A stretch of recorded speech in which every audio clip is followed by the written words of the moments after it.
Hello दोस्तों, स्वागत है आपका मेरे चैनल वैकेंसी अपडेट्स में। तो आज हम देखेंगे कि बीजापुर ज़िले में जो पोस्ट निकली है उसके बारे में जानकारी देंगे कि उसमें क्या पोस्ट आया है, कितना पोस्ट है और कब तक भेजना है। तो चलिए देखते हैं। तो ये कार्यालय जिला शिक्षा अधिकारी जिला बीजापुर छत्तीसगढ़ से वैकेंसी आई है, जिसमें डेट दिया गया है 18/7/2024 से 26/7/2024 तक। कार्यालयीन दिवस पर समय 5:30 बजे तक। आप यहाँ पर डाक द्वारा स्पीड पोस्ट पंजीकृत डाक द्वारा इस वैकेंसी को फिलअप कर सकते हैं। ये ऑफलाइन है, ऑनलाइन इसमें भर्ती नहीं दी गई है। तो इसमें जो पद का नाम दिया गया है, ग्रंथपाल लाइब्रेरियन का एक पोस्ट दिया गया है जो कि जनरल कैटेगरी में है। और इसमें जो सैलरी एक मुश्त जो मान दी जाएगी वो रहेगी 35,000 और ये कॉन्ट्रेक्चुअल है, तो 1 वर्ष की संविदा भर्ती रहेगी आपकी। और इसमें जो शैक्षणिक अर्हताएं मांगी गई है, मतलब शैक्षणिक जो योग्यता है, तो वो है बोर्ड न्यूनतम 50% से आपको स्नातक उत्तीर्ण करना है। और आपके पास मोस्टली इंपॉर्टेंट चीज़ है कि बी लीव प्रशिक्षण उपाधि अनिवार्य है, मतलब कि बी लीव जो बैचलर ऑफ लाइब्रेरियन का जो सर्टिफिकेट है वो अनिवार्य रूप से आपके पास होना चाहिए, तो अभी आप पात्र कहलाएंगे इसमें। दूसरी जो पोस्ट है वो डाटा एंट्री ऑपरेटर की है। यहाँ पर ये भी जनरल में है और इसमें जो सैलरी है वो 16,000 है, 16,000, जो कि 1 वर्ष के लिए है। इसमें 12th पास होने चाहिए। डाटा एंट्री ऑपरेटर का मतलब 1 वर्षीय डिप्लोमा या पीजीडीसीए ये होनी चाहिए और 10,000 की रिप्रेशन प्रति घंटे की गति से टाइपिंग स्पीड होनी चाहिए।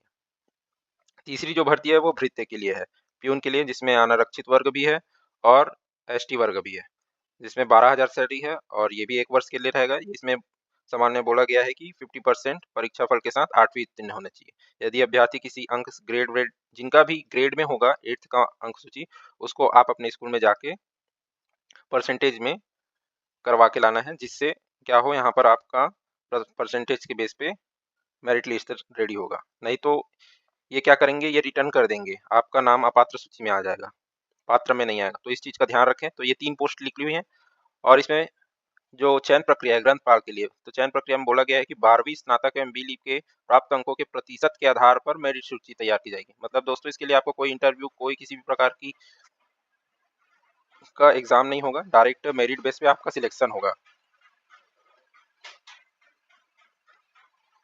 जिसमें 12वीं के कुल प्रतिशत का 30% और स्नातक के कुल प्रतिशत का 50 और बी लीव के कुल प्रतिशत का 20% के योग के आधार पर मेरिट सूची तैयार की जाएगी। उक्त मेरिट सूची के आधार पर प्रत्येक पद के विरुद्ध 5 गुना अभ्यर्थियों का साक्षात्कार के लिए पात्र होंगे। मतलब 5 गुना जो मेरिट में आएंगे उनको 5 गुना जो रहेंगे उनको साक्षात, मतलब यहाँ पर डायरेक्ट बोल दिया गया है 5 गुना लेने के बाद इसमें इंटरव्यू भी लिया जाएगा। सॉरी दोस्तों, इंटरव्यू भी दिया गया है इसमें। अंतिम चयन सूची शैक्षणिक योग्यता एवं साक्षात्कार के प्राप्त अंकों के आधार पर होगा, मतलब कि आपका जो क्वालिफिकेशन है उसके मार्क्स प्लस आपके इंटरव्यू के मार्क्स, इन दोनों को ऐड करने के बाद फाइनल लिस्ट जारी किया जाएगा। साक्षात्कार के 20 अंक हैं, इंटरव्यू के 20 अंक मिलेंगे दोस्तों आप लोगों को।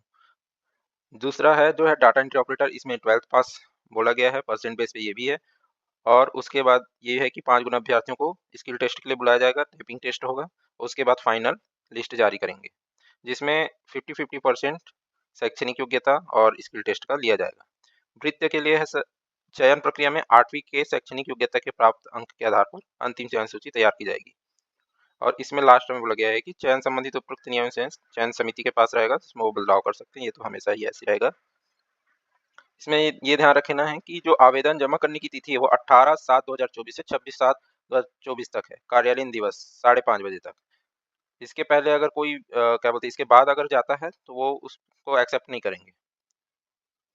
और इसके नीचे ही इसका फॉर्मेट दिया गया है, इसमें बता दिया गया है कि यह नियुक्ति 1 वर्ष के लिए, तत्पश्चात यह नियुक्ति स्वयं में समाप्त हो जाएगी, तो इस चीज़ का भी ध्यान रखें। आवेदक छत्तीसगढ़ राज्य का मूल निवासी होना चाहिए। और यहाँ पर जो वेबसाइट है, अगर आपको पीडीएफ चाहिए तो ये वेबसाइट का लिंक मैं नीचे डाल दूंगा, पीडीएफ का लिंक भी मैं नीचे डाल दूंगा, आप वहाँ से जाके देख सकते हैं। और इसी के नीचे, इसी पीडीएफ के नीचे ये आपको इसका फॉर्म मिल जाएगा, जिसको आपको फिलअप करना है एंड पूरे डाटा जितने भी आपकी जानकारी है उसमें डालने हैं फॉर्म में, और फिर सबमिट कर देना है अपने डॉक्यूमेंट्स के अटैच करके। तो आई होप आपको वीडियो पसंद आया होगा और आपको ये जानकारी बेनिफिशियल रही होगी। तो धन्यवाद।